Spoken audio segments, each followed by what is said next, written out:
Divya madam तहसीलदार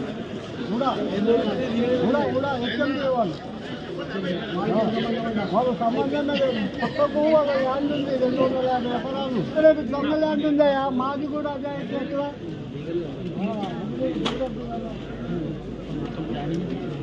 99లో కూడా approve short term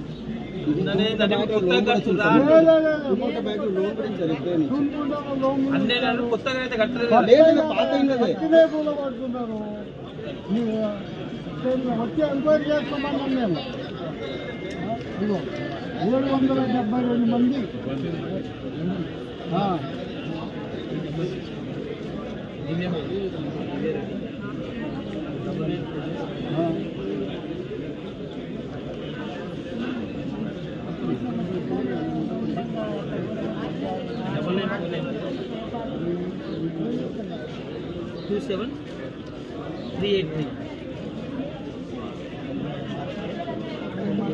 HMD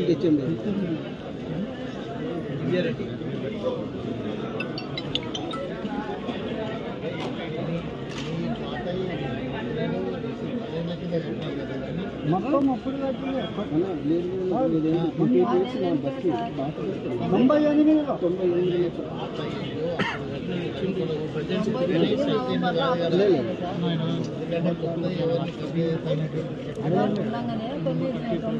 నవంబర్లో operation అప్పుడు ఇచ్చినాయి అప్పుడు అంటే మాకు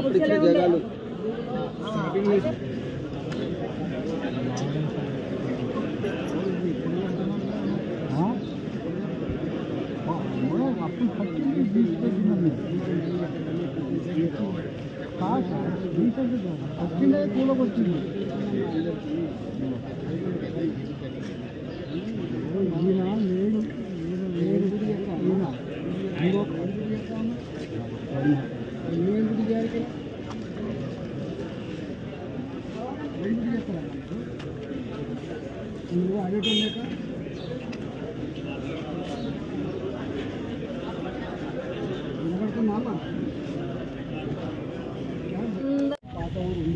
మల్లెగూడెం అదే సార్ మల్లెగూడెం 50 ఏళ్ళు ఉండే సార్ ఇప్పుడు దాని తర్వాత ఇప్పుడు ఎన్నో సంవత్సరాలు ఇచ్చింది మీకు ఇక్కడ పట్టాలు ఇది సార్ మనకి 98 నుంచి స్టార్ట్ అయింది సార్ ఇది ఆపరేషన్ అప్పుడు స్టార్ట్ తర్వాత సార్ ఎంతమందికి ఇచ్చింది మొత్తం 1705 మందికి ఇచ్చినారు సార్. ఎన్ని గజాలు ఇచ్చింది 100 మంది ఇబ్బంది పెడుతున్న ప్రాంతం ఎక్కడ ఇది మొత్తం అంటే ఐఏవై స్కీమ్ కింద ఇచ్చినాయి సార్. ఇది ఐఏవై స్కీమ్ ఇందిరాగాంధీ ఆవాస్ యోజన కింద ఇది అలాట్ చేసారు సార్. అదే అంటే మేము చూపించాం సార్. మేము మొత్తం మా బస్సు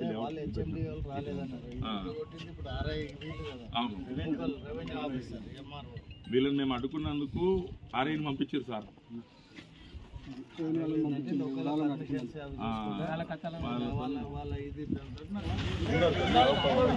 అక్కడ ఉన్నారు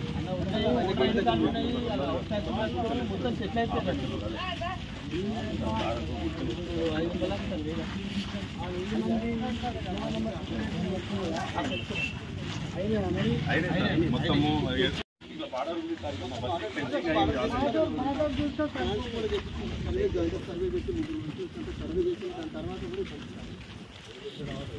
వాస్తవం చెప్పాలంటే కొన్ని పేదలు ఎక్స్టెండ్ అయిపోయింది. కంపెనీకి వచ్చిన వాళ్ళు వచ్చి మాత్రం సెట్ అయిపోయింది. मंदिर का निर्माण करके जीता का मकान किधर है? बच्ची नहीं है। हाँ तो आपका हस्बैंड क्या काम करता है? आपका अपना छोटा मोटा दुकान है भैया, उससे गुजारा करते हैं। आपका अकेले का नहीं, सब लोग क्या करते हैं? पेंटिंग वगैरह సిటీలో పనిచేసే లేబర్ అంతా ఇక్కడ బట్టల దందా కూడా చేసుకుంటారు. 500 కుటుంబాలు तो मकान बने आप लोगों को? हाँ, कोई किराए से है, कोई अपना बना लिया है, ऐसे ही सब चल रहा है। यूपी से कौन सा प्लेस से है? गोरखपुर काशी गोरखपुर हैं। आपको गोरखपुर బాలాజీ నగర్ జవహర్ నగర్లో ఆరుంధతి నగర్ ఒక కాలనీ, ఒక ఊరు.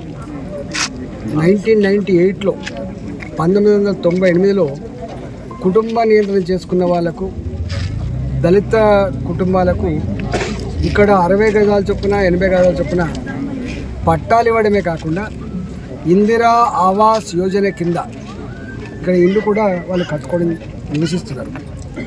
ఎంత దుర్మార్గులు అంటే ఈ 1998 అంటే ఈ 30-35 ఏళ్ల క్రితం కట్టుకున్నటువంటి ఈ చిన్న చిన్న ఆవాసాలు, రేకుల షెడ్లు ఇవాళ 30 ఏళ్ళుగా వాళ్ళు కష్టపడితే ఇన్ని డబ్బులు జమ అయితే వాటి కొంచెం స్లాబ్ వేసుకుందామన్నా, కొంత ఒక్క రూమ్ నుంచి ఇంకొక రూమ్ ఎక్స్పాండ్ చేసుకుందాం అనుకున్నా, లేదా ఇంత కాంపౌండ్ వాల్ పెట్టుకున్నా కూడా ఇక్కడ అధికారులకు డబ్బులు ఇవ్వకపోతే ఇది కట్టుకొని ఇచ్చే ప్రసక్తి లేదు. ఇవన్నీ వాళ్ళకు కూడా వాళ్ళ స్వయం, ఇవి వాళ్ళకి ఇచ్చిన బాపతే. మధ్య కాలంలో కేసీఆర్ కూడా జీవో నెంబర్ 58, 59 కింద కూడా కొంతమంది రిలీజ్ చేయడం జరిగింది. ఇవాళ అకారణంగా వచ్చి రెవెన్యూ అధికారులు, ఇక్కడున్న ఆర్ఐ కానీ, ఇక్కడున్న ఎంఆర్ఓ కానీ, ఇక్కడ కాపురా ఎంఆర్ఓ గారు, ఇటు కీసర ఎంఆర్ఓ గారు జలగల్లాగా ఆ పేద ప్రజలు 300 రూపాయలు 400 రూపాయలు కూలీ చేసుకొని సంపాదించుకున్న పైసలు ఇవాళ 50,000 రూపాయలు 1,00,000 రూపాయలు ఇస్తే తప్ప ఇవి మీరు ఇంకో రూమ్ ఎక్స్పాండ్ చేసుకోలేరు, మీరు పాత దిప్పి కొత్తది కట్టుకోలేరని చెప్పి ఇవాళ బ్రోకర్లను పెట్టుకొని పని చేస్తూ ఉన్నారు. ఇవాళ గింత అంటే అడక తినేదానికంటే ఎక్కువైపోయింది. కూలి పని చేసుకుంటోళ్ళు, కూరగాయలు అమ్ముకుంటోళ్ళు, పళ్ళు అమ్ముకుంటోళ్ళు, రోజువారీగా కూలి చేసుకుంటోళ్ళ దగ్గర తీసుకుంటుందంటే ఎంత నీచానికి ఒడిగడుతుందో ఇక దీన్ని బట్టి అర్థమవుతుంది. ఇప్పటికే నేను కలెక్టర్ గారికి ఈ అన్ని బాలాజీ నగర్, జవహర్ నగర్, ఆరుంధతి నగర్ సంబంధించిన సమస్యల మీద మీరే స్వయంగా సర్వే చేయించండి, మీ అధికారులు తీసుకుపోండి, విజిట్ చేయండి, ప్రజల అభిప్రాయాలు తెలుసుకోండి, తదుపరి మీరు యాక్షన్ తీసుకోమని చెప్పి నేను చాలాసార్లు చెప్పిన. కానీ నిమ్మకు నీరెత్తినట్టుగా ఉన్నారు. రెవెన్యూ అధికారులు ప్రజల కోసం లేరు, పేదవాళ్ళ కోసం లేరు, నోరు లేని జీవాల కోసం లేరు, పైరవికారుల కోసం మాత్రమే ఉన్నట్టుగా కనపడతా ఉంది. నేను మళ్ళీ కలెక్టర్తో మాట్లాడే ప్రయత్నం చేస్తాను. దానికి తోడుగా మళ్ళీ కొత్తగా ఇవాళ హుడా వచ్చిందట.